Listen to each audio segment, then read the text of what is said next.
Makes it easy. Hi, everybody. Welcome.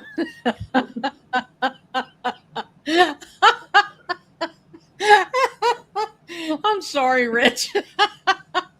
That was funny. Hi, everybody. Welcome to episode 125 of Carmela's Wrestling Radio Relived. I'm going to tell you why we're laughing because I was telling Rich and Jeannie that I almost canceled the podcast today because my back is out. I feel horrible. I feel horrific. I don't want to go to work. I just want to sit in my bed and watch TV, and that's it. And Jeannie and I were talking, and Rich, we were all talking about, maybe like don't do it as long tonight, or you should have canceled, or whatever. And I said, "Well, you ready? Let's go." And Rich is still talking about about not to make it so long, and I didn't want to interrupt him and say that we're on, and I just started talking. So he just gave me this look like I hate you. Anyway, I'm laughing because I'm highly drugged. Um, no, if you could call Advil highly drugged, then I am. All right, we have a lot to talk about this week. The first thing we're going to talk about, the very first thing, is Trick Williams and Lash Legend got married. They got married, and their real names are, I wrote this down, Matrick Belton and Anrielle Howard. Okay. So it was a wonderful, beautiful wedding from what I could see on social media. Um, Obafemi was one of the groomsmen. I do not believe there were other wrestlers that were part of the groom's party. I do believe Nia Jax was part of Lash's party. I'm not sure who else, but the pictures, the Trick had on a white suit, a white tuxedo, but he had little tiny green deco on it, like little strips of green. And then all the groomsmen had that same colored green suit and white accessory ish to go with it. So it looked really nice. Lash Legend changed 3 times. She had her wedding gown, then she had her reception gown, and then she had a really short dress for the rest of the night. But anyway, I just wanted to say congratulations from all of us here at Carmela's Wrestling Radio. Yes, congratulations. Yes, they actually seem to like Better you than me. Yeah, they actually seem to like each other though, so that might be. Well, you always like each other when you get married. In the beginning. Wait till the honeymoon's over, and then After. Yeah, right. It's very, very much so after. All right, we're going to do tonight. We're going to do updates because we were supposed to have Patricia Summerlin on. She couldn't make it tonight. She's going to be here Monday, so we're going to do updates tonight leading up to King of the Ring, and then we're going to do Patricia Summerland on Monday, and then probably one night during the week we're going to do updates on King of the Ring and AEW's Forbidden Door, which is also this weekend. It's on Sunday, so that's going to be pretty exciting. Let's go to, hold on, I got to get Rich, God bless him, sends me all these results, and Jeannie. So we're going to go first. Oh, I'm dropping everything. I really am hiding. I have no way to print that out. I have no printer. So it's on my phone. Okay. I did look. Okay. But I'm old and senile and I don't remember. Stop so it. Let's just you read it and you'll comment. All right, let's start with SmackDown from Friday. We'll go Friday to Monday and then to AEW, and then we'll do it that way. But we also have some news because Rich informed me that tomorrow's SmackDown was pre-recorded, and we have spoilers, which I thought was pretty cool. Okay, Rich, you start. We're going with SmackDown. Okay, so this is from last Friday. Mm-hmm. Cody Rhodes versus Gunther for the WWE Championship with Sami Zayn as the special referee. Cody Rhodes defeated Gunther in 11 minutes and 15 seconds to retain the WWE Championship. Cody went for a sunset flip, but Gunther held the rope. Zayn returned to the ring and kicked Gunther's hands off the top rope. Zayn made a fast 3 count to give Cody the win. And then Cody called for a referee and for the match to be restarted. Backstage, Zayn questioned why the match would be restarted and told Aldis absolutely not regarding the restart. Gunther hit Zayn and tossed him into a wall Aldis sent Gunther and a referee to the ring, and then Cody Rhodes fought Gunther to a no contest in 3 minutes and 20 seconds. Wasn't that because Sami Zayn jumped in anyway after that? Yes. Okay. Now, here's the thing. I don't agree with what happened because Sami Zayn was the referee for the evening, but when he got pushed out of the ring and he couldn't be the referee, another referee came in, and in my opinion, Sami Zayn technically wasn't the referee anymore after that because he wasn't functioning properly. So I believe that was the big setup, obviously, that is going to happen for the next pay-per-view, where it'll be the three of them going neck and neck. So, and we have we have some predictions for that as well. And the question is, where is Sami Zayn here? Is he going heel? I mean, he's doing a lot of whining now, and I don't particularly like that character of him whining. No, I think it's awful. Yeah, I think Sami Zayn's going to turn on Cody. That's what I think. It's ultimately going to go that way, because if he turns on Gunther again, it's going to be the same thing. Gunther's going to complain. That's not right. I want another rematch. I mean, how many rematches can you do? All right. But Cody won't do that, I don't think. So if they're going to do that, I think he's going to turn on Cody. Okay, now let's see. Damian Priest and R-Truth versus Tama Tonga and Tala Tonga for the WWE Tag Team titles. Damian Priest and R-Truth defeated them in roughly 10 minutes to retain the title. There's no point in even talking about that. Go ahead, do the next one, Rich. There isn't. No. Ricky Saints versus Carmelo Hayes for a shot at the U.S. Championship at Night of Champions. Ricky Saints beat Carmelo Hayes in roughly 14 minutes. I didn't like that. I didn't like that either because, first of all, I don't like Ricky Saints, okay, because he used to be Ricky Starks, I believe. But I don't like him. I think they're using him so badly in the WWE because I think he is a decent wrestler, but I don't like this whole gimmick. I don't like the fact that it's, he really doesn't do much of anything. They don't really let him show his expertise that he does have, So I'm not a fan of all this stuff that's happening. Carmelo Hayes is a really good wrestler. Again, I don't like this, interfering and this happened and that happened and then this one loses that. It's getting to be enough now. You know what I mean? That's one thing, again, and I know I'm going to hear complaints, but it's one thing I got to say about the AEW. Usually if they have interference, like we'll talk about that, it's both sides interfering at one point. Somebody always comes out to help.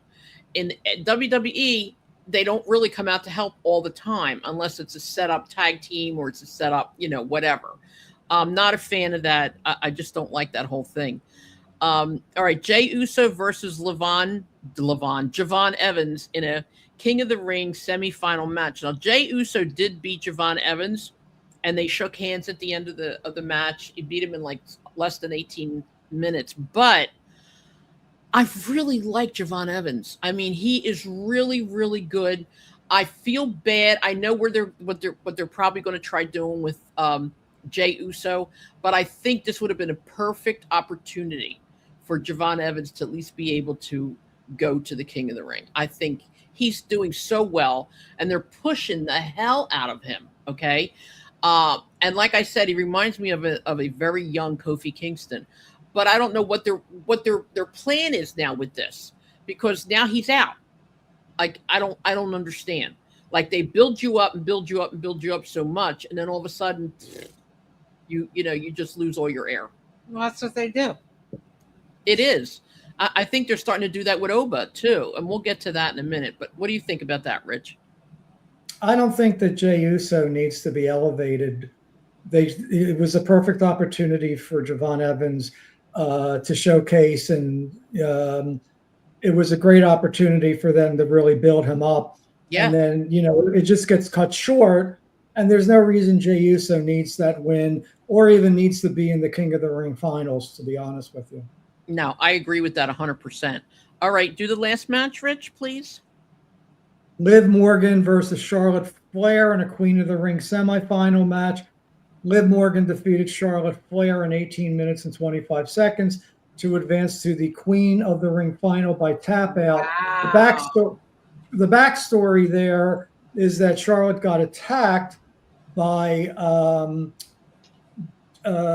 Jade and the other two, B-Fab and Mitchin. And Mission, yeah. In the back. So yeah, in the back. And they attacked her leg. Yeah. And of course, when she went in the ring, what's her name? Tortured her. She tortured her leg. And yeah, go ahead. Well, it's another thing. Why do they continue to build up Liv Morgan? She's already world champion, and now she's in the finals. Do they really need her to win Queen of the Ring and then go for the second championship? That's probably what they're trying to do, is give her 2 championships, maybe. I don't know. I think it's stupid. I agree with you. I don't think they should have pushed Liv Morgan to that point. It makes no sense. Makes no sense to me at all. Well, excuse my ignorance, but what other women's belt? The Intercontinental or whatever? No, they're two women's world championships. Wow. Liv Morgan has one, and Rhea Ripley, right? Rhea Ripley has the other one.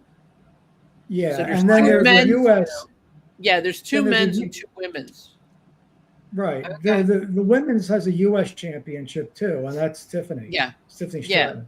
But I don't know what, like you said, I don't know what they're going to do, Jeannie, because, I mean, she's going to fight probably Rhea if she wins, and get 2 belts. Like, that doesn't make any sense. Like, I think it's stupid. They're going back to, what's her name, Sasha Banks, with 19 belts. All of a sudden, you notice she comes out with no belts, like she came out on AEW with 300 belts and 300 people walking behind her. And now she's coming out by herself with nothing, But anyway, that's a whole nother paper. Okay, let's look into Raw. You want to start that, Rich? Sure. So they started out with a basic talking segment between Obafemi and Jey Uso to set the table for their King of the Ring final. The first match, Paige and Brie Bella versus Lyra Valkyria and Bayley for the WWE Women's Tag Team titles. Paige and Brie Bella beat Lyra Valkyria and Bayley in around 8 minutes to retain. And after the match, there was a major heel turn by Lyra Valkyria. I can't believe that. Good. It was good. Lyra, I was expecting Bayley to turn because Bayley always turns. But I could not believe Lyra Valkyria turned, and she went nuts. She really did. That was nice seeing her act like that. I thought that was very cool. It was a good push for her. Maybe as a bad guy, or bad girl, she'll do better. I don't know. But it was a good push for her. I thought it was a really good move to have her turn because her and Bayley matches now will wind up being better. Bayley's always the one who always takes the heat or always does the wrong thing or whatever. But I'm looking forward to seeing what they're going to do with them. Just a quick note on the Obafemi Jey Uso. They were talking to each other about, what's going to happen on Saturday. And Jey Uso said to Obafemi, take your shot, or I'm going to take my shot, or something similar to that. And Oba said to him, you want to take your shot? He said, you're not the person in the family that I'm concerned about. So he goes, if you want, take the bullets and go give them to your cousin, and tell him I'm waiting for him. I thought that was pretty cool. I thought it was cool. Yeah, it was good. It was good how they did that. So we'll see what happens. I mean, in all fairness, wrestling speaking, without any fixing it, okay, Obafemi could probably eat Jey Uso for dinner if they don't hold back or if they don't, Obafemi has genuine strength. Before he became a wrestler, he was playing football, but then he did shot putting, and he was like one of the major, huge champions in shot put. And in shot put, you have to have some incredibly strong core and upper body and arms and legs. You have to. He was a big champion, And I think in reality, if they let it go, he could kill Jay. But what are they going to do? You think they're going to have Jey Uso beat Obafemi? Maybe the family will jump in. Like, what do you guys think of that? I think that I don't think Obafemi's going to win. I think that there's going to be interference by Brock Lesnar to set up the SummerSlam match in Minnesota.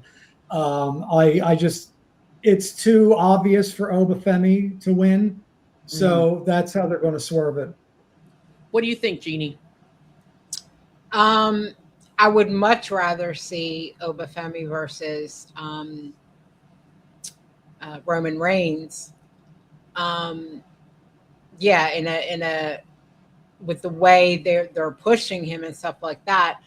Oba, yeah, there's no way Jey Uso can beat him without some type of interference or whatever. So that's probably what's going to happen.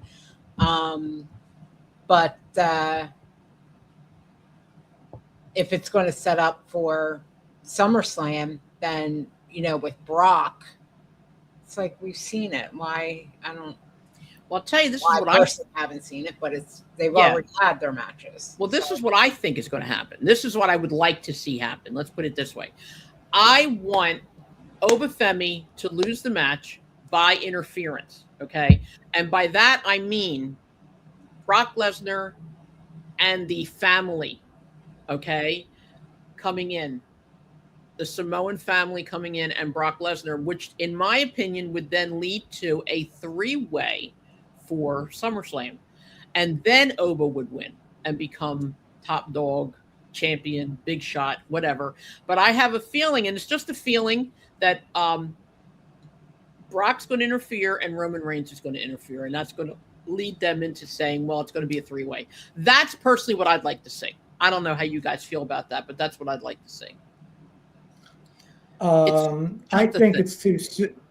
I think it's too soon for Oba to be with wrestling, whether it's one-on-one or whether it's in a 3-way with Roman. I think that Oba versus Roman could be a tremendous build-up for the main event of one of the nights of the next WrestleMania next year. Yeah, but you know what? That's a long way off. Do you think?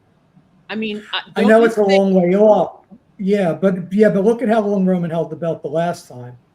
I know, and I'm sick of it, to be honest with you. Well, there's also not just SummerSlam, but then you got Survivor Series. You got there's other ones that are coming up. Royal Rumble. So there's Elimination a way. Chamber, right. So there's still a chance that it could happen this year before WrestleMania. But it could also lead up to WrestleMania as well. So, well, I'm telling you, even with don't forget, there's also a con in WWE. But I still think if they had us doing the booking, everything would be so much better. But it is what it is. What are you going to do? For TKO. Oh my God! Oh, wait, so what? What'd you say? Wait a minute. Hold on, Jeannie. What did you say? I said, "Oh God, could never work for TKO." No. Oh no. Go ahead. No Booker. No. No, I don't think I could either. Go ahead, Rich. What you're saying? I'm sorry. No, all I was going to say is we should be doing the booking for AEW, and then they would have bigger. Well, Rich, that's never going to happen because of your hatred for Khan there. You just ruined that for us, Rich. You ruined that for everybody. Yeah, you did. Well, I mean, hatred's a little bit harsh, but I won't disagree with you. I mean, maybe disdain, but Oh, come on, he disdain. doesn't watch it anyway. Disdain? I think disdain can be a little worse than hate. It's just a nicer word. Hate is well, they're synonyms. So that's what I'm saying. Yeah, disdain is I don't know. Not worse, just the same. Yeah, you're funny. Okay, next one. Okay, let's see. Chad Gable in the Alpha Academy segment. That is getting on my nerves already, and it didn't even really happen. So you got the Alpha Academy coming out, and you got Chad Gable in the ring, and he's apologizing now to everybody. He's like, "Oh my God, I'm so sorry. I did this wrong, and I did that wrong, and I did this wrong." And so the Alpha Academy's standing there, and he's apologizing and apologizing, and they are contemplating accepting his apology. Okay, so when he help me out on this, Rich, because you saw it. Did you really think that the apology was going to be accepted at all? I did, until Maxine stood in the way, and I thought she gave it to him pretty good. She did, and I agree with her. I do too, and Yep. I thought that Otis and the other guy, what's his name, Takawa, whatever. Takawa. Yeah, they were ready to accept the apology. They were, and then she steps in and basically lays into him, and he's like standing there like a scalded little puppy, with a shit-eating look on his face. But prior to that, I thought, but Maxine happened to be right. I think she was right. Jeannie, this is what she said. She interfered. She didn't want Otis to shake his hand. And she said, do you remember making me kneel on the ring and beg for this and beg for that? Do you remember what you did to me? Do you remember making me do this and do that? And you called us names and you were this. And I got to be honest, I wouldn't go either. I mean, if you're in a situation like that where, we're supposed to forgive. That's what we're told. We're supposed to forgive. But in wrestling, anytime there's forgiveness, there's always a backlash. So in other words, as soon as you forgive, you want to get your head crushed in. So no, you also have to remember, okay, she might be right with the way that she was treated, not to forgive, but let's not forget, she was in on that treatment. It's not like she wasn't. So of course she knew what was happening, and just like she's in on the fact that she's not forgiving him. It's like, but I don't know. I think, and there's still that thing going on where I don't know where they're going with this, but I don't know if you guys remember a few weeks back, she was in Austin Theory's car with him. There was an episode of The Vision and all that, and she was in his car. So I don't know if they're going to go further with that, or I don't know what's happening with that, but I don't know. Maybe they're hoping everybody forgot. I did not, but I don't know what's going to happen with that. So we'll see. Well, can I just say one more thing? No, people in the, all right. Well, okay. Go ahead. Next match. Stop it. Chad, first of all, people on the internet are like raving about Chad Gable because of the match and with the El Grande Americano. First of all, I never liked Chad Gable. The guy never had a personality, and now they're trying to make him like, oh, now they're going to make him the biggest face of the company. I just don't see it. First of all, he doesn't have the look for it. To his credit, he's really, really toned up. Now, in your opinion, how would Tony Khan have booked this? By the way, if he ever returns my email from 5 years ago, I'll call him the greatest booker in the history of professional wrestling. So I'm just curious. We are never going to hear the end of that email, I'm telling you. Well, I don't know. Let me tell you, I think that Chad Gable, with all of his downfalls, he reminds me a little bit of Chris Benoit with his little stature. But like you said, he is built terrific, but he's an excellent wrestler. He really is really good in the ring. Okay. I don't think he has the persona that would make him a big wig, like a big champion and stuff like that. I think the El Grande Americano stuff is over. Get it over with. I think the Hispanic wrestling has some incredible talent. I don't think making fun of them by making an American be El Grande Americano was the right thing to do. That sounded almost like what you might call a con booking, but I think it was wrong. I think it was very wrong. What would Khan do in this particular situation? I don't hate him like you do. I don't have any feelings. I don't hate anybody. You have this Jeannie disdain. Okay. But I think Khan would probably, I don't think Khan would have let it go this far, to be honest with you. I don't think he would have done that El Grande Americano move at all. Also, I do not believe, and this is the truth, I do not believe that Khan is booking completely alone. I don't believe that at all. I think other wrestlers like Will Ospreay, Chris Jericho, maybe even Edge. and Edge is just in and out. I'm thinking even Don Callis, who's been around for a million years. I think other people are helping or suggesting, because you can tell when the Young Bucks, and also because a lot of his friends, Tony Khan's friends, from the very beginning, which included the Young Bucks, right? Apparently, it's like, okay, I want to do this. Oh, okay, go ahead. That kind of a thing. Yeah. Whether that's true or not, I don't know. But that's been the rumor since day one. Well, I think at the beginning it was more like that. Yes, where he didn't know what to do. So anytime a wrestler said, "I want to do this or that," yeah, go ahead. Yeah. But I think it's gotten better now. Go ahead, including his daddy that gave him unlimited billions out of his pocket, oh my God, to pay whoever he wanted. But you know what he should have done? So I'm sure you've heard the big thing about Road Dogg leaving WWE. Yes, there's rumors that now he's going to be booking for TNA. Road Dogg would have been great for AEW. I agree. I think he would have been very good for AEW. I don't think, honest to God, I don't see AEW going downhill anytime soon. But I do want to say one thing, and Rich, you saw this, okay? Anybody who is always saying AEW had empty seats, AEW had empty seats, well, on Raw, okay, and I made you look. Right when Obafemi was in the ring, the camera was right on Obafemi, and it happened to turn to the right a little bit, and it showed the back of the stadium. A lot of empty seats. Am I right, Rich? Yeah, you're right. But I'll say one thing. You're right. AEW can't go downhill because once you've hit rock bottom, you can't go any lower. So oh my God. They're all. We're talking about the seats being empty, Rich. Okay. Oh, I'm sorry. I'm sorry. I'm stuck on email. Stop it with the disdain in that email.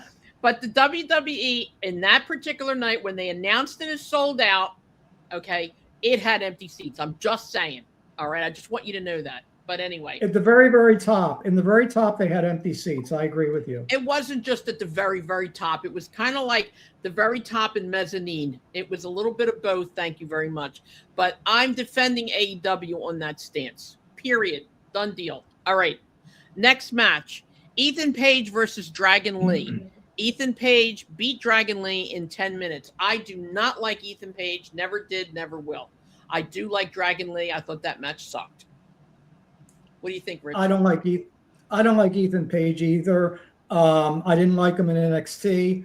I thought he was better in TNA. I thought he was a better character. He does nothing for me. He's very just boring, dull. What's his moniker? All ego, Ethan Page. I mean, he doesn't even act cocky enough to be called all ego. He's just bland. And they don't show any of his wrestling ability if he has any. I mean, he had wrestling ability in the other federations. Well, again, this is WWE taking good talent. I'll take your word for it. When he was in TNA, and then, got to wrestle WWE style. Exactly. You can't wrestle anymore. You got to be, whatever. And that's just the way, that's what they do. It's true. WWE his career went there to die. Yeah, it does hold you back. And I fear, I'm being honest with you, I fear that this is going to happen to Obafemi too. I fear that's going to happen. Yep. Of course it will. And I gotta give Will Ospreay props because he's all over the place saying nobody made me. The WWE did not make me. If anybody helped make me, it was Japan. And he said it flat out. But he was not a WWE man. He was never made by it, because everybody's saying WWE makes their wrestlers. Yeah, they make their wrestlers what they want them to be. And I'm sorry, but years ago when it was WWF and WWF, it was a whole different ballgame. It really was. Now there's so much money involved and so much, I'm going to say propaganda is the only word I can think of. where they really don't listen to what the fans want anymore at all. And that's sad, because I think listening to the fans in the old days did help a lot. And I'm a proponent of the old days. I really am. I loved it back then. Well, WWF, I can't speak for WWF because before my time, but they did it with Hogan. Supposedly, Hogan was an amazing wrestler in Japan and down south.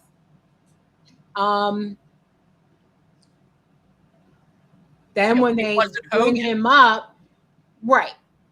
And when they brought him up, they had him wrestle WWF style, the hero character, and all that bullshit, where he couldn't do anything but throw a leg drop, body slam,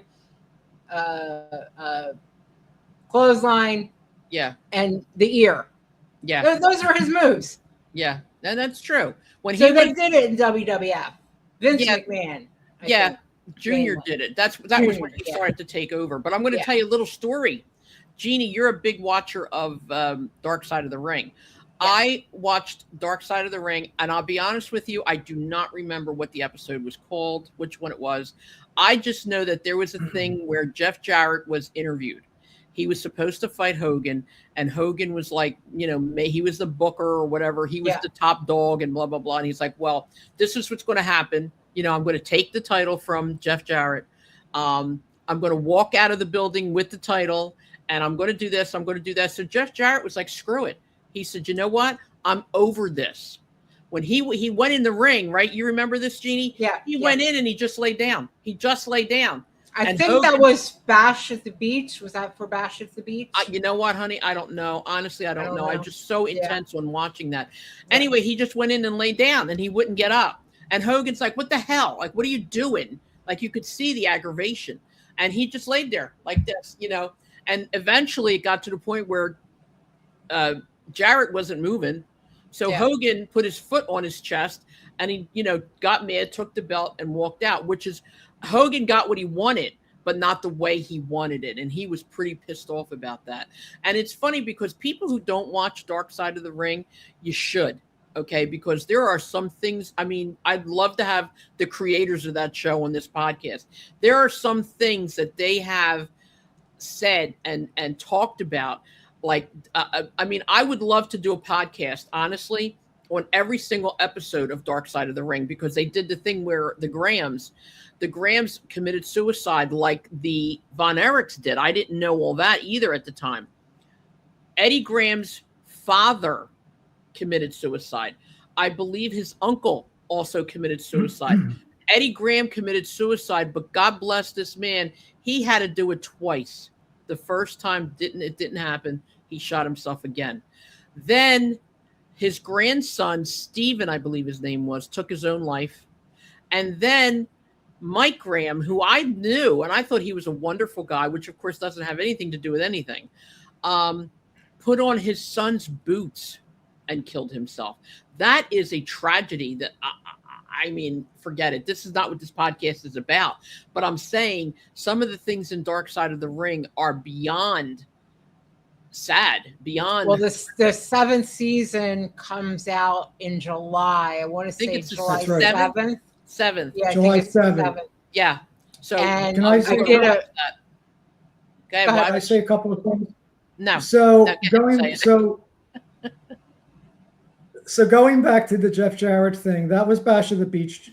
Jeannie's correct. Okay. And that was under Vince Russo. Yes. Okay. That was with the Vince Russo thing where he comes out and makes, the shoot speech against Hogan. The Dark Side of the Ring thing that comes out in July. I was listening to the producer of Dark Side of the Ring. I'm a big Dark Side of the Ring fan too. And season 7, they went over all the episodes. There is a 3-part episode on TNA. Jeff Jarrett TNA. Really? 3-part episode. Yeah. And what I think that you should do, Carmella, is I think you should I think you should ask me to grovel to Tony Khan, but besides that, which I won't do, I think you should do a podcast of a dark side of the ring review for each episode. I would love to do that. I really would, because not all of it, of course, but some of that I was around for. Not that I was not Right. there, but I mean, it was during my time. You know what I mean? I remember hearing about the things, obviously, like I said, with Jimmy Snuka and his girlfriend. I was there that weekend. I was at the hotel with them. I mean, I didn't know what had happened, but you put two and two together. I mean, I saw how Jimmy Snuka acted when he got pissed off, and I knew Nancy, but it's crazy how, yeah, I would love to do that. I think that might be a good idea, Rich. We'll talk about that. Yeah, and I don't remember every episode, but I know they're doing one on Paul Orndorff. They're doing one on the guy that was the renegade guy that was the Ultimate Warrior ripoff that committed suicide. Yep. Yeah, they're doing one on. I think they're doing one on Ray Traylor as well. And then I'm sorry. Go ahead. I don't remember the other ones, but those are the ones that just come to mind. It sounds like another great season. Yeah. Well, I'd like to also do some research. I read somewhere that a lot more stuff is coming out about the Chris Benoit issue, and they're saying now, of course, 20 years later, they're saying now that Chris Benoit did not have anything in his system, drug-wise or steroid-wise, which I don't know if I believe that. But they're saying he had nothing in his system, so they're making it look like he was just an ass who killed his family. So I don't know. I would definitely like to do a podcast for each one of them. I would, and then do extra research than what Dark Side of the Ring. Well, I know Dark Side of the Ring did a 2-parter on Chris Benoit and that whole situation. And if I remember correctly, which I think they were blaming it more on him having the CTE. Between the CTE, the depression over Eddie Guerrero's death, because they were like best friends. Yeah, that hit him hard. It really and did. I don't remember if there was if he went back on the steroids or not. But mainly those two things is what really. Yeah. Honestly, I don't think he ever stopped the steroids, from what I was told. I also will reveal what a wrestler told me, a very dear wrestler. I won't reveal it tonight, but when we do the podcast, I will, about what he thought happened. Okay, but anyway, don't want to jump, but that's just good idea. Okay, the next one, Rich. LA Knight versus Jimmy Uso. LA Knight beat Jimmy Uso in 12 minutes and 20 seconds after Solo Sikoa climbed onto the apron, smiled at Jimmy before hitting him with a Samoan spike. Yeah, man, that's weird. So, like, I don't know. I'm going to be honest with you. I'm kind of over LA Knight. That's another thing. They just are destroying the hell out of him. When he first came, the LA Knight, and all that was wonderful. Everybody liked it. It was cool. He's a good wrestler, built well. All of a sudden, he's nobody. He doesn't do anything. He's not involved in any big matches, really. He's not doing anything. And it's like, what happened? Again, Jeannie. Creative. They suck. Yeah. It's what they do. Yeah. I mean, somebody's sucking bad. And the problem is, I think, too, there's too many wrestlers.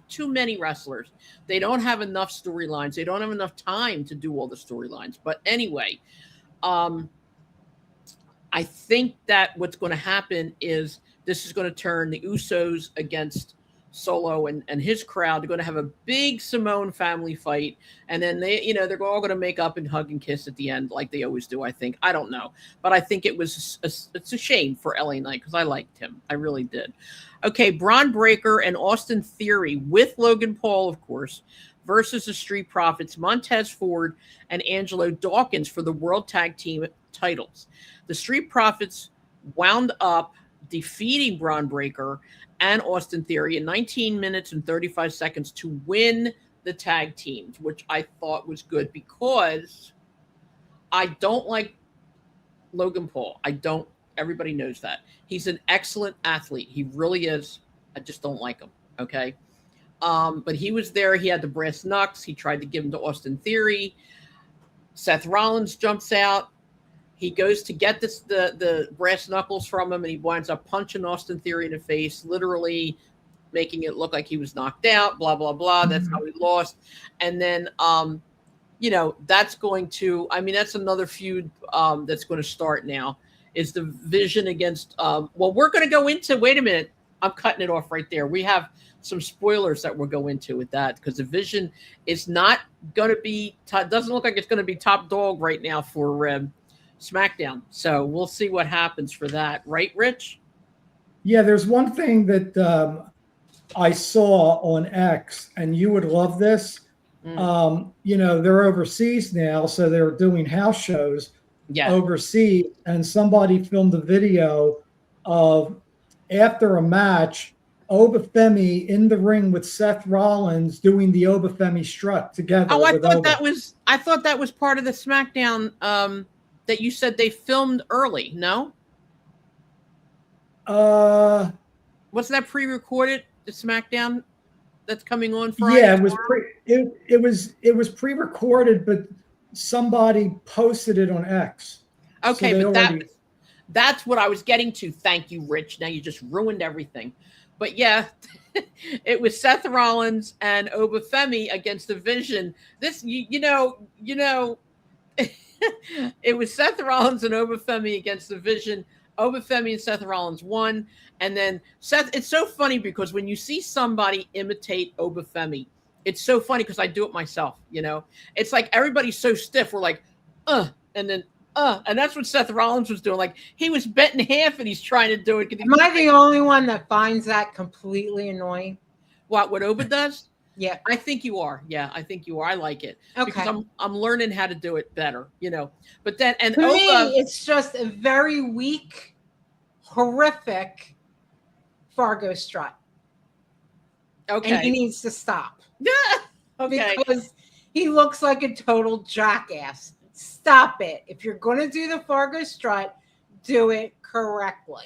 But that's not what he's trying to do. That's a great analogy. But it looks like it. I know, but supposedly it's a war dance. It's a war strut. No, it's not. It's the Fargo strut. It's a Fargo strut. Horrible imitation of the Fargo strut. Oh my God. It is. And I find it annoying. And anybody who doesn't do it correctly needs to be punched in the throat. In the throat. Wow. Yes. Tell us how you really feel, Jeannie. Don't ever talk about my disdain. Don't ever talk about my disdain. By the way, well, Carmella, it's not for him as a person or an athlete. Don't do the Fargo strut. Stop it. I don't have disdain for any one person. It's just what they didn't do. But how do you think that Tony Khan would have booked the kind of strut that Obafemi has, Carmella? Okay, contrary to what Jeannie thinks, it's not the Fargo strut, but I don't think that Khan would have let him do it. I don't think he would have let him do it like he's doing it in WWE. That's just an opinion. I have no reason why I think that. I don't think because has he done it his entire career before? For wrestling only, yeah. Not for shot put and that kind of stuff, just for wrestling, yeah. Well, yeah. But yeah, he's done it from the beginning. Wrestling career. He has. He's done that. Okay. Yeah. Okay. Well, all right. He needs to stop. He needs to stop. Oba, Jeannie said stop. Stop it. That's it. She said stop or it. Do it correctly. One or the other. Not the do it correctly. Yes, it is. Yes, it is. And I love everybody. I love my it. God. No, you don't. No, you do not. You have disdain, a lot of disdain. Okay, AEW. Let's get this started. All right. Match number that one. was the big upset about no, there's other SmackDown? stuff. No, there's other stuff. Wait a minute. Okay. Then because then the next show. Yeah. No, okay. right. Wait a minute. You sent me the paperwork for tomorrow's SmackDown, didn't you? I did. No? I sent it to you. No, I did. But all right, so why don't I have it? Hold on a second here, everybody. Hold on, I texted it to you. It was off a website. Broderick's no, that's the AEW. No, I don't Yeah, have it. I don't I didn't. have it. I didn't email it to you. I texted it to you. I'm going to bring it up right now. Just give me a moment. Yeah, because we have spoilers for tomorrow night. Well, now Rich has spoilers for tomorrow night. No, Why you would you have text spoilers me all for that tomorrow crap? night. Why would you text What? that to me instead of emailing it to me? You emailed everything else. What the hell? Gee, now I wonder how Tony Khan must feel about emails. Okay. See, I wanted an email and I didn't get it. Go ahead. Okay, Tuesday, listen to this. Tuesday at 8:24 p.m. Are you interested in seeing SmackDown spoilers for this Friday? They taped it today. You write back, sure. I copied and pasted all these results, and I didn't even get a thank you. Oh, very cool. The rain is killing me. I'm staying home. Okay, so Yeah, but I okay, didn't get Trick my will- email. All right, it's in my phone. it I okay? don't feel like looking for it. Do you want Why? me to read it or not? The I don't know. spoilers. He's yelling at me. I want you to read it. Yes, I read want the you to read it. spoilers. Are you sure? Well, you know what I can do? I can copy it off the text and email it to you, and then you'll have it in front of you, and then we can go over it. No, And just like no, just do it, Rich. okay. Trick Williams and Ricky Saints opened the show with a back and forth segment. You should warn your viewers that if they don't want to know what's going to happen tomorrow, that they should not watch this part of the segment. No, watch it. Just take the voice down. Don't ever not watch it. Okay, mute the podcast then. There you go. Tama Tonga and Tala Tonga officially split from Solo Sikoa. AAA Cruiserweight Champion Rey Fenix defeated Nathan Frazier. A segment backstage saw the War Raiders issue a challenge to WWE Tag Team Champions Damian Priest and R-Truth, which, by the way, I believe they're going to split up pretty soon, and Damian Priest is going to turn. Okay, LA Knight and Solo Sikoa went back and forth in the ring. WWE Women's Tag Team Champion Paige defeated JC Jane.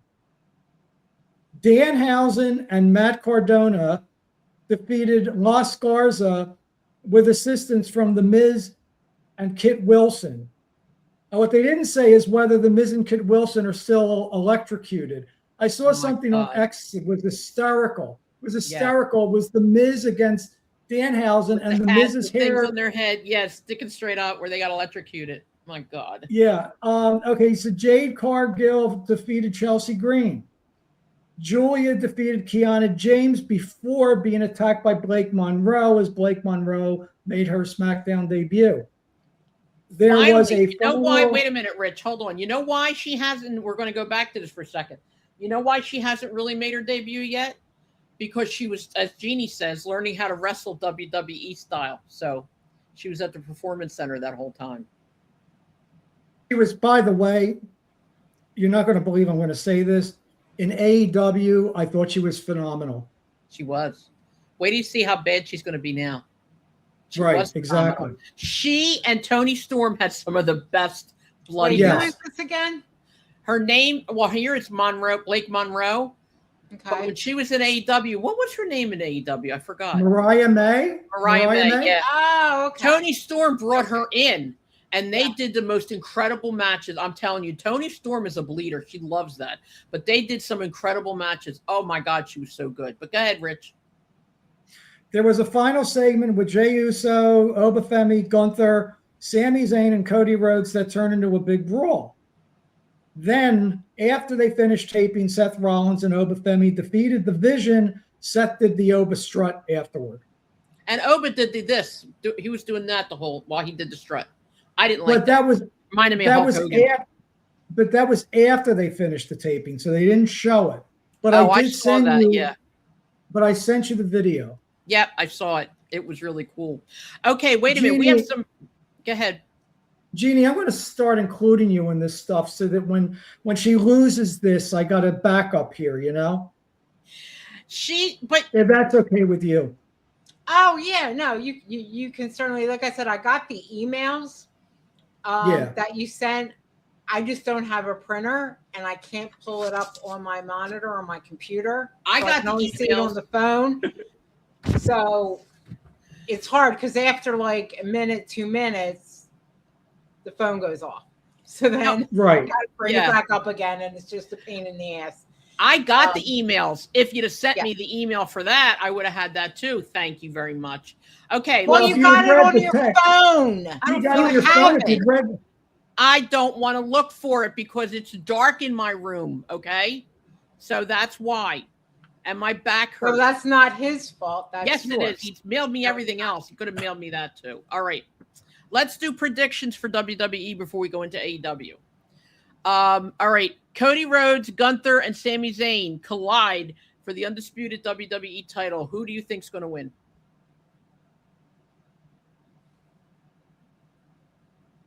Cody Rhodes. Gunther and Gunther, Cody Rhodes, and Sami Zayn. Cody Rhodes. Okay.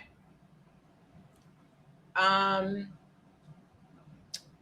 don't care, number one, but if I have a gun to my head and choose, I'm going to say Gunther is going to win. I'm going to say Gunther also. Okay. As well he should, because it's ridiculous. Cody Rhodes sucks.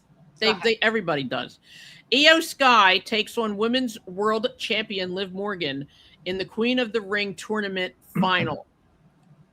I say Io Sky. I would love to see her win.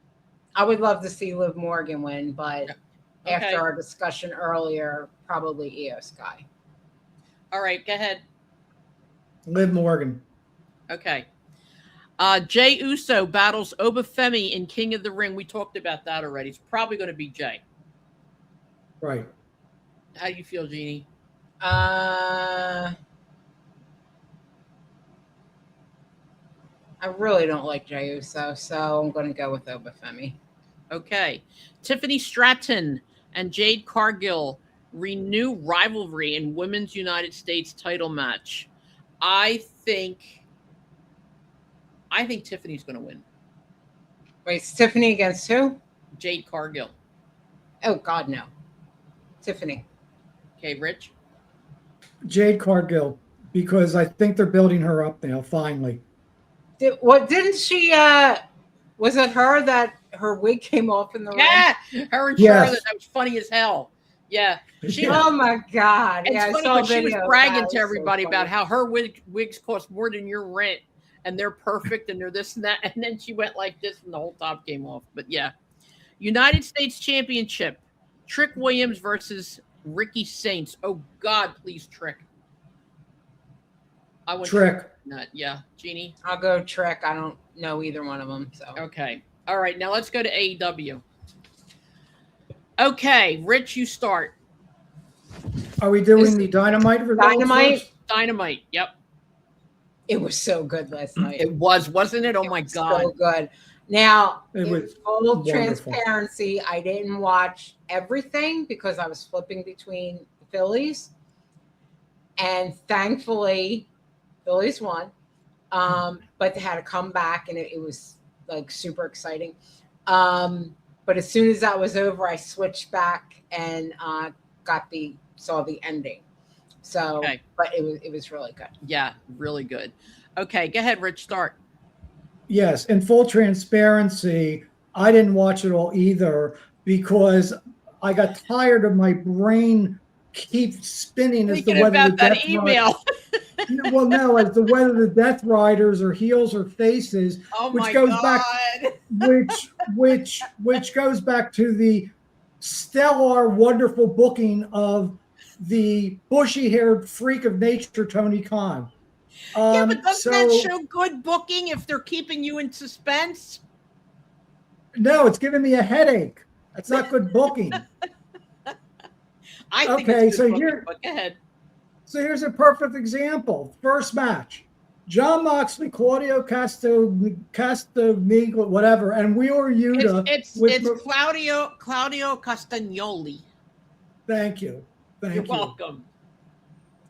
Claudia Cannelloni, and Wheeler Yuta with Marina Shafir versus Mystico, Bandito, and Brody King in a trios match. All right. John Moxley, Claudio Tortellini, and Wheeler Yuta beat Mystico, Bandito, and Brody King in 12 minutes and 20 seconds. I didn't like that ending. I like Brody King. I like him. He is unbelievable. He can do so many cool things for a big man. I did not like that ending, but that's what happened. I did not like it at all. But I think some of the things for that match, some of the I don't know if it's just the way they work or what. But maybe it wasn't this match. Maybe it was the Ospreay match. I don't know, but it seemed like there was a lot of matches that I saw that were great matches, and oh my God, look what they just did, and then they didn't really sell it well, and they were able to kick out, and they were able to, and then like they went on something stupid. Yeah. Okay. But you know. Hold on. I'm doing something here. Okay. The next one, Marina Shafir versus Harley Cameron. That was a decent match. I didn't watch that match. I flipped it back as it was over and saw that Marina lost or whatever, and that made me happy. Harley Cameron is good. Harley Cameron is yes. Oh, and I do like her, but unfortunately, like I said, I was flipping to the Phillies. Yeah, but she's good. She got her butt handed to her, but then she came back really good at the end. Rich, go ahead. Will Ospreay versus El Phantasmo. Will Ospreay defeated El Phantasmo in 10 minutes and 40 seconds. A good match. It was a very good match.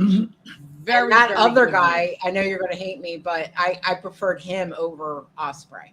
That's okay. I thought he was better. You're allowed to. You're allowed to have. But this was the one thing. Like, I mean, they were both amazing. They were both. I mean, flipping and flying and everything and just hitting everything. They were so good. And then this is what pissed me off is that all of a sudden what is that? The secret knife or secret, what is it called? Oh, the hidden blade. The hidden blade. Dumbest move ever. Finish. Now, I don't want to be hit with it. Don't get me wrong. Okay. But after everything that they did to one another, that's what won.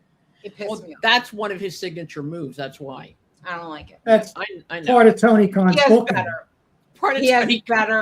He has better. He does. He has the than that. What is that thing called now that he stopped doing? Come on, somebody out there, write to us and let us know. I forgot what it was. He did this thing that almost killed Bryan Danielson, and he stopped doing it. But that was a good one too. I forget the 91 something 90. Oh, darn it, I can't think of it. Here's another thing about this particular match. Will Ospreay got a lot of heat for this. He came in the ring. It wasn't at this particular match. It was during an interview that he did. He came in the ring. He had just gotten married. He got married on Monday, the 15th. And he came in, and I guess he was excited, or, he reminds me of a little boy. He does have ADHD, so sometimes you don't know what the hell's going to come out of his mouth. But anyway, he came in, and he said that, he made sexual comments about him and his new wife. And then he ended it with, clean yourself up. I got to go to Baltimore.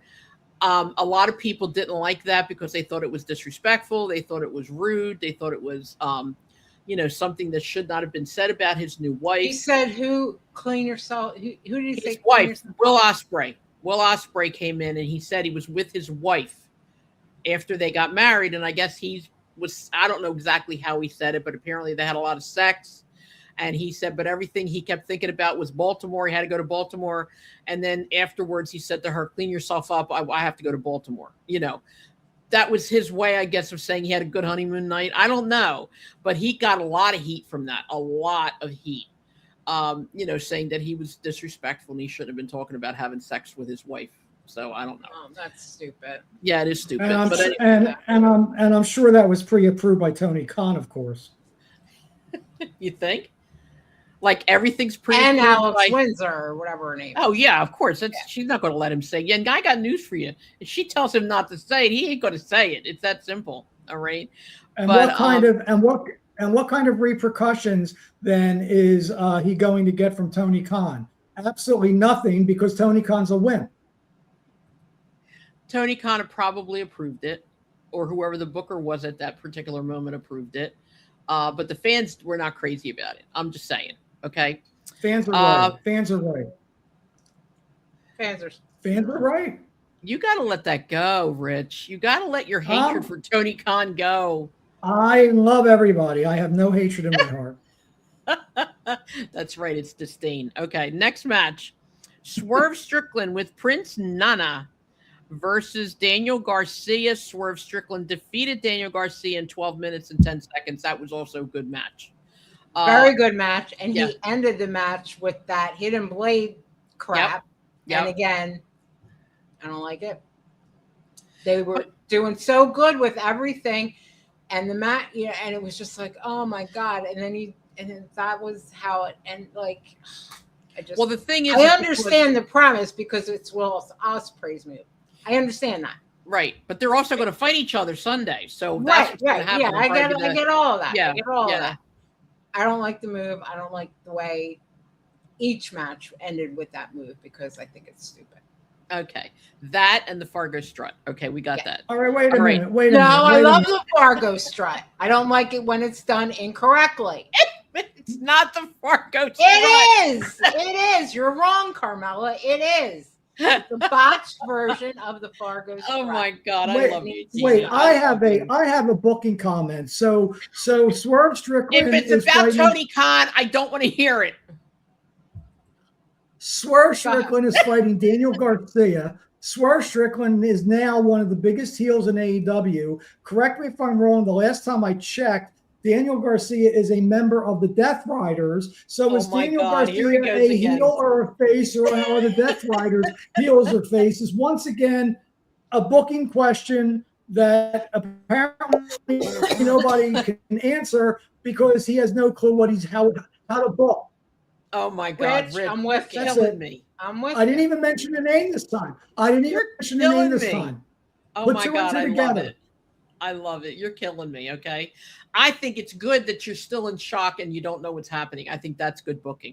Okay. No, in the beginning it's good, but it's kind of dragging out a little bit. It's like, I think to turn Will Ospreay heel, or are they going to and then that would start like, or try to. Well, that's what I think is going to happen. Something's going to happen on Sunday, and I think Will's going to turn.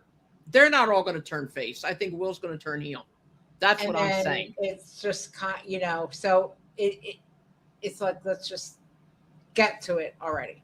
Yeah, I think Sunday we'll get to it on Sunday. Go ahead, Rich. Next match.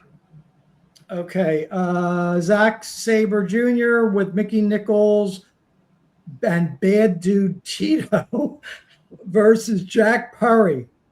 I wonder if Tony came up with that nickname too. Zack Sabre Jr. beat Jack Perry in 13 minutes and 10 seconds. So they're turning Jack Perry into an enhancement talent ever since he returned. Yeah, I know. I don't like what they're doing with him. He's actually a very good talent. What happened to his tag team partner, the Houston guy?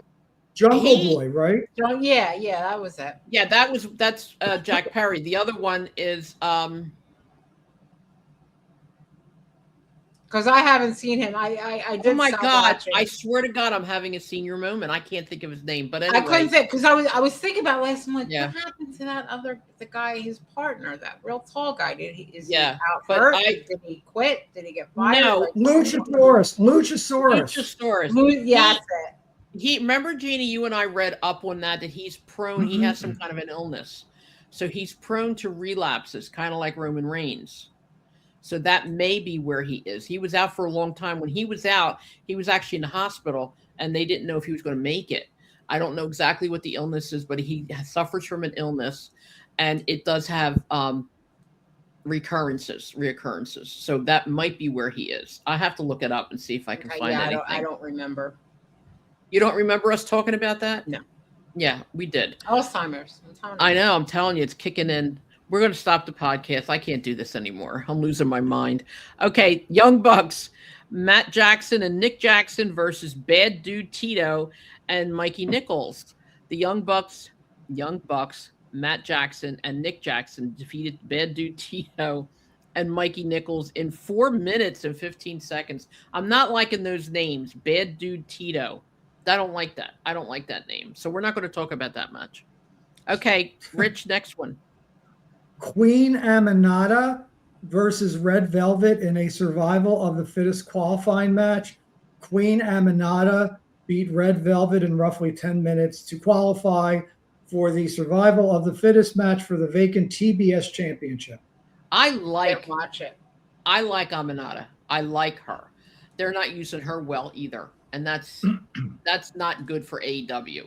They're not using her well. She's also a good athlete. I like her a lot. I'm glad she won. Okay, last match. Konosuke Takeshita versus Ricochet. Take a shitta.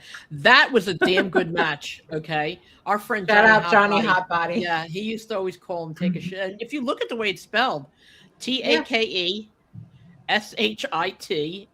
take a shitta. But anyway, that was a good match. Ricochet lost. It was. That was a really good match, and I love Takeshita. I love him, and I'll tell you, Ricochet, and I don't care what anybody says. I think he's doing better in AEW than he did in WWE. I mean, he's got a lot going for him here. And, you know, I love the way he goes, I love that. I think that's funny as hell. Like, yeah. I just, you know, but I think he's doing really well. I think he's doing very well in the AEW, but I am grateful that he lost to Takeshita. I like him a lot. He's good. And now he's still doing that feud with Okada. So that's going to come. And he's also in a feud with, what? What do you mean, what? I want to talk about Ricochet. You said when I wanted to say something to make you stop talking that I should raise my hand. Go ahead, speak. I want to talk about Ricochet for a second. Go ahead. So Ricochet in NXT was incredible, and he is another product of somebody that got caught up to the main roster and got ruined. Exactly. That's why. You're right. That's why I think they're going to do it to Oba too. I'm telling you, Oba's going to turn into this guy who gets beat by a child. I'm telling you, that's what's going to happen. But anyway, and Takeshita also has a feud now with. Oh my God. The Prototype. What the hell is his name? I can't. The Prototype. Kyle Fletcher. Kyle Fletcher. There you go. It came back. I'm telling you, it's the medicine I'm taking. It's got to be. Anyway, the ending is what Advil doesn't cause that side effect. Shut up. Just let everybody think I'm high. Okay. The thing that I liked about this is, which is what I said in the beginning. They were beating up, like two people were beating up one guy. Then one of the bad guys came out. Then one of the good guys came out. Then one of the bad guys came out. First, all night of what I saw, it was going to be that now my Alzheimer's kicked in. The guy with no teeth. Oh, Briscoe. That he's going to have something to say. And they waited till after the very last match for him to kind of come out. Yeah. And he's talking to MJF and blah, blah, blah, blah, blah. And then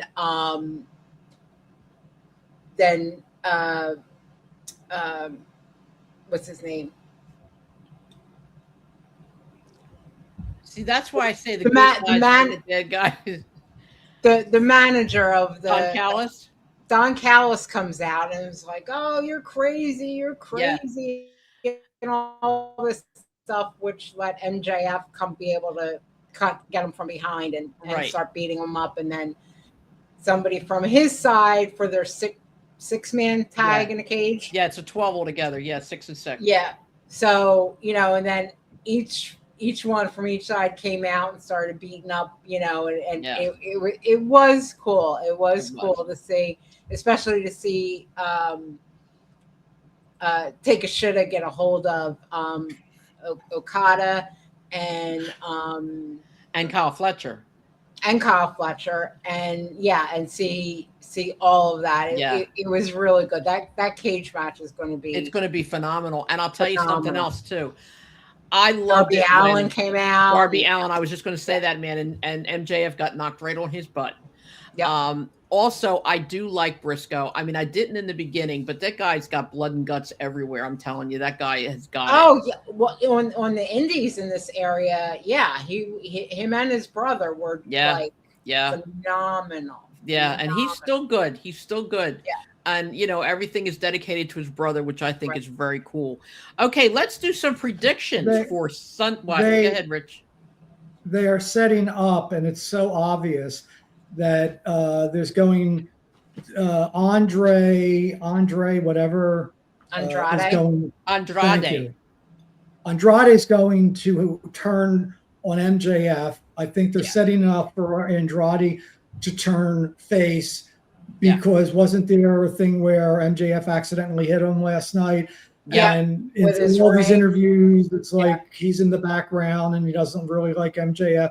Of course, if you were creative in your booking, you wouldn't make it so obvious that it's taking that direction. But that's what it looks like it's turning to. And thanks for reminding me, Rich, because there was also a segment backstage in the beginning where Don Callis and MJF and everything, he's like, and I know you're having some issues, Andrade and MJF, right? But we have to come as a family, and and I got something to help us. And Don Callis pulls out this T-shirt.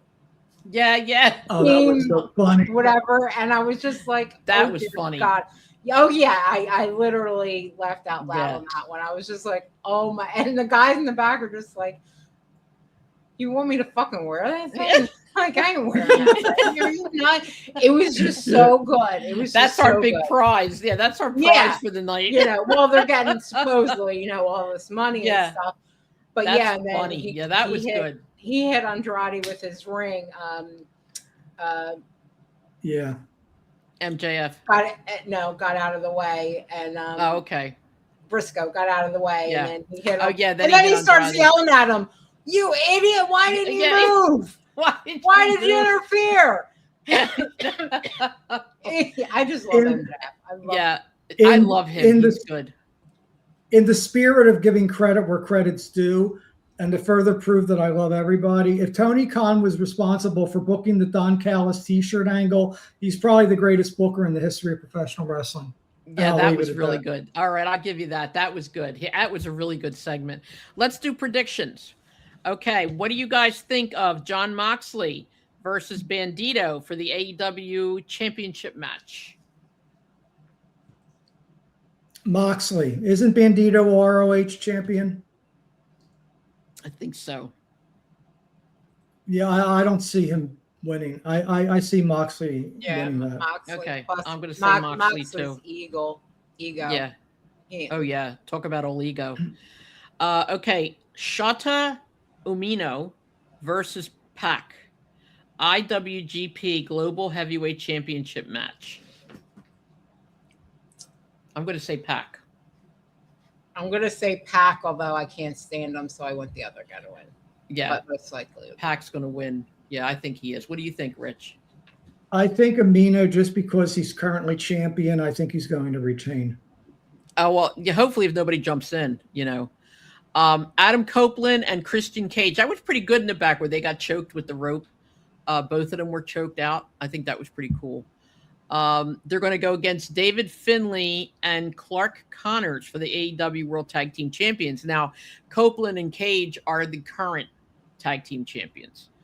I'm going to say it depends on two things. Number one, if they're ready to leave, they're going to lose. If they're hanging around for a little while, they're going to win. That's how I see it. They being Copeland and Cage? Yeah. I would agree with you. I think it's too soon for them to lose because they just won recently.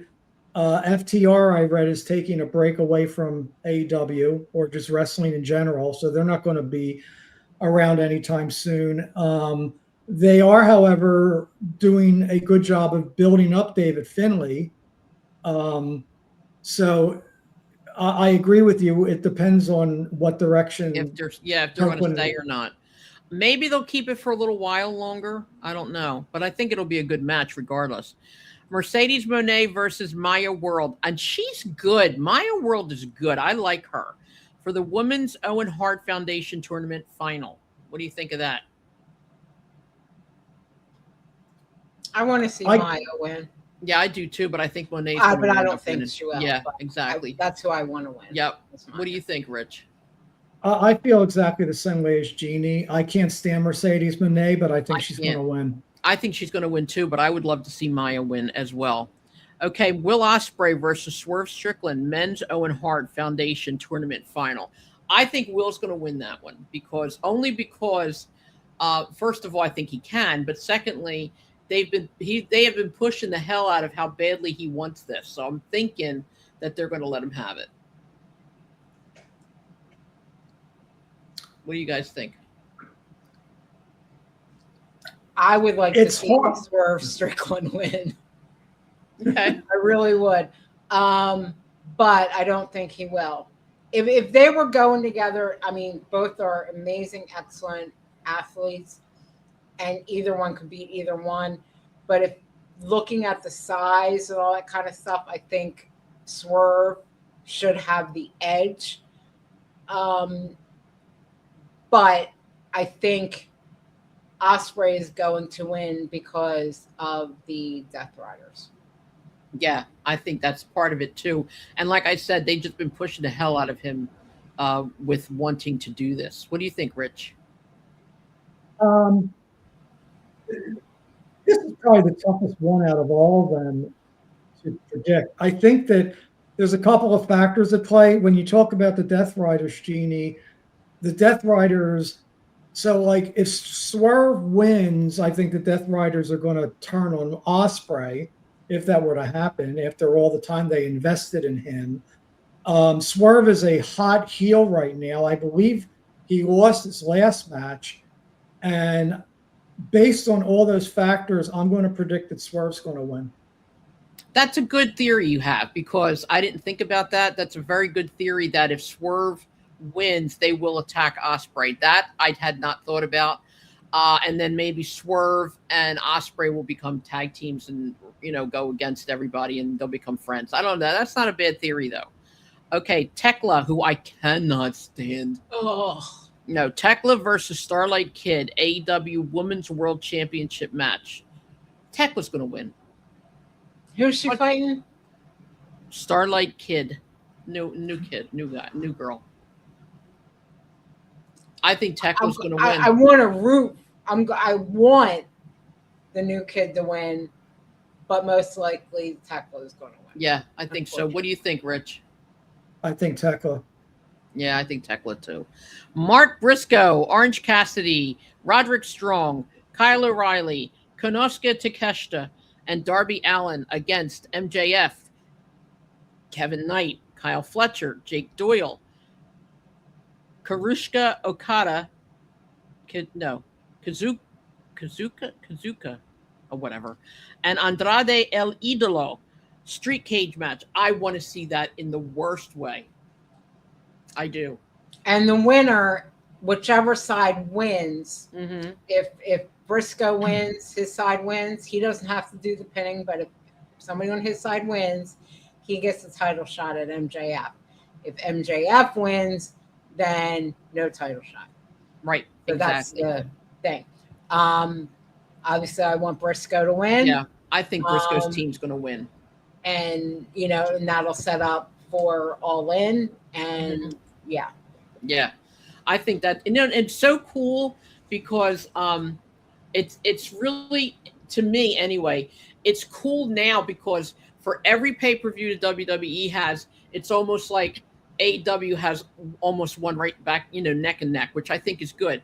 There was a time when they were kind of like not afraid, but didn't want to compete on the same weekend or the same time, but they keep themselves at different days, different locations, different times, which I think is good. But I really I really believe that the fans are starting to get into AEW a whole lot more. I know. I've been there since day one, and I absolutely love AEW. To me, it's so old school compared to WWE. I like it a lot. So, Well, the one pay-per-view I got to see, which was at your house, Carmela, yeah, when we watched it, it's just so much better than WWE. First of all, and I think Rich, you said this last week, that it's just too long. It's instead of 3 hours, it's like 4 hours, but it's packed.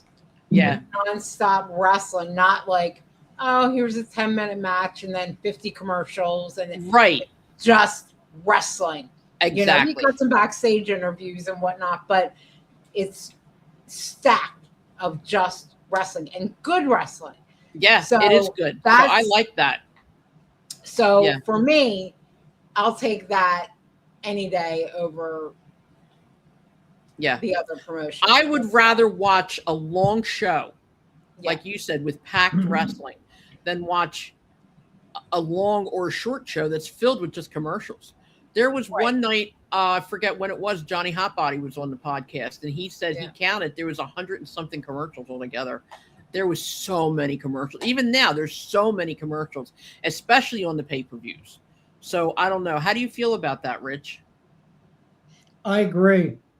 Too many commercials, and then after the commercials, they wind up doing the recap stories before they have the match, and that takes up another Right, 5 minutes. right. So, And then like the for match is like example, 2 minutes long. you know, if you could and so if you compare the two different pay-per-views, so Night of Champions has 6 matches, AEW has 7. AEW is going to go, let's say, 4+ hours. WWE will go maybe 2.5, 2 hours and 45 minutes, but the matches aren't going to go any longer than 5 to 7 minutes. Maybe Right. one match will go over 10, where AEW's matches are almost always a minimum of 12 minutes and longer. And see, AEW is, like Jeannie said, constant wrestling. Mhm. Personally, I would rather spend an entire Saturday, seriously, watching 5 hours of wrestling with, sitting down, cup of coffee, whatever, than have to watch 3 hours of a ton of commercials, then wait till tomorrow to watch 3 more hours with a ton of commercials.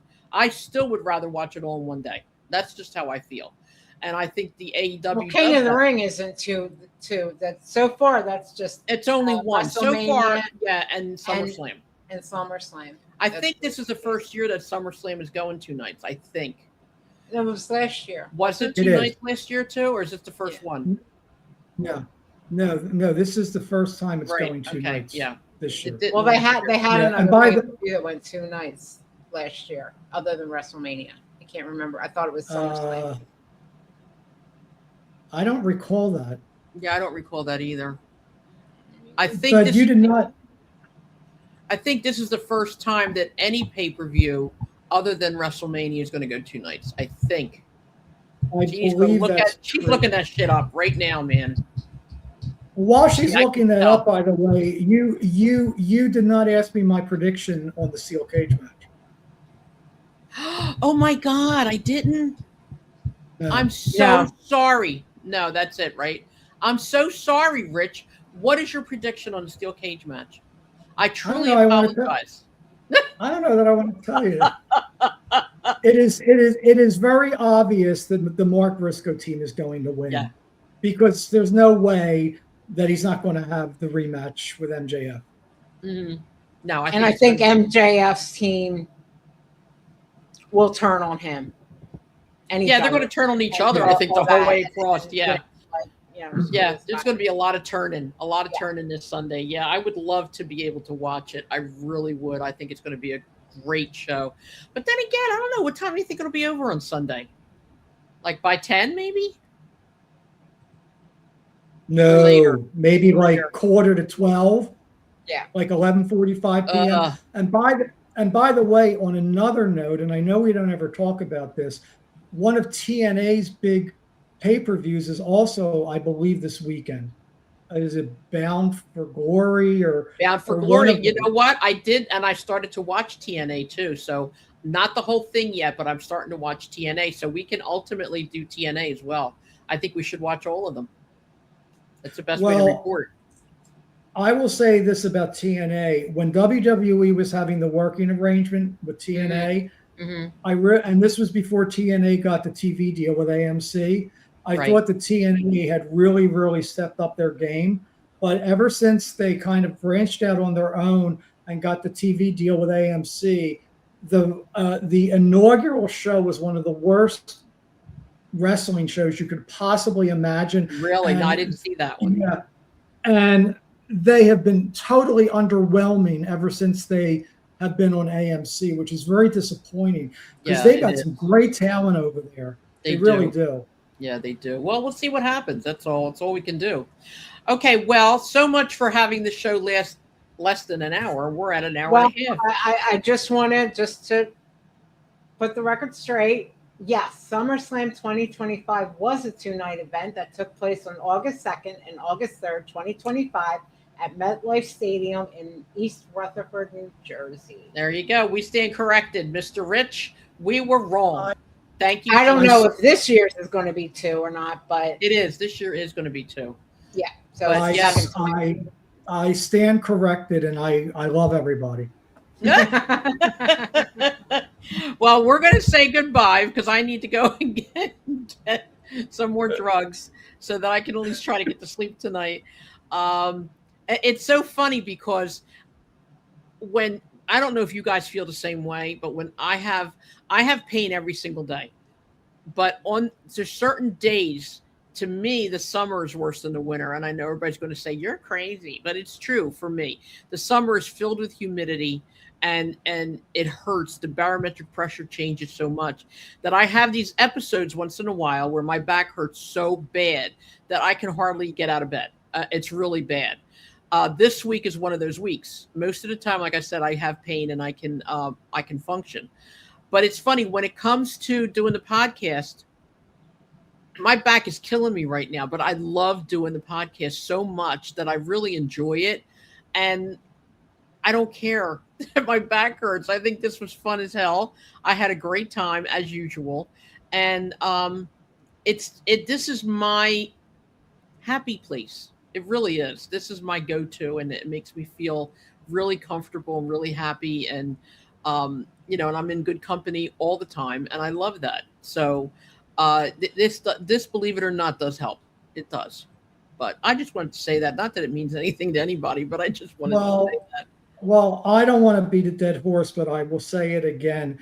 It is an honor for me to be on this podcast with both of you and to have gotten to meet you, Jeannie, which who I never knew before any of this, and for you to allow me to live my dream through being on your podcast. This means the world to me. Well, I appreciate that and thank you, but it's not my podcast. It's not. It's Carmela's. So Oh, I know, but I never would have. I have no problem. I have no problem. I love being with you guys and talking all this. I mean, I wasn't in the right frame of mind a few months ago with my son moving to Florida, and I was in a bad depression, and just didn't care about wrestling and didn't care. I'm not watching anything, so why bother doing updates if I'm not going to watch? And I don't care. Right. That was my attitude. So I'm so grateful and thankful for you, Rich, for stepping up and taking over. And now we got a great threesome. Well, and I'm going to say my piece now. Okay. First of all, this is a dream that I've had for a long time to continue my being involved in professional wrestling in one way or another. When I was confronted with the possibility of doing a podcast, I was like, you got to be kidding. Now I'm 69-year-old woman doing a podcast. Who wants that? But you know what? I don't care. I like doing it. And then Jeannie is my right arm. Jeannie, I can't do anything without her. Okay. And then you being here, it was an honor for me to have you here because I like Jeannie said, with the three of us now, even if nobody watches, I don't care because I'm having fun. We laugh, we joke, we talk, we tell the truth, and that's all that matters. Like I said, and I am proud to have you two on the podcast, and I am proud to see where this is going. And it's episode 125, and I'm really excited. Then why do you have 124 up on the screen? Where? I thought I had 125 up here. No. No. You said it early in the very beginning. Oh, too, and no, it's 125. Yeah, I'm sorry. I made a mistake. So, yeah, Okay. Rich, no, what is his name? Chuck will remind me. Chuck will tell me. God bless Chuck Langerman. He always tells me where I did something wrong or whatever, but he's a wonderful man, too. And I feel like he's a part of us, too, and I think that's great. And I love everybody who listens. I love everybody who watches. And anybody who has any comments, just send them on in. We'll take them, okay? But listen, thank you again to everybody. We're going to end this now, and I will see you guys on Monday. Have a great weekend. It's good. Okay, Bye. love you. Love you. Love you too. Bye-bye. Bye.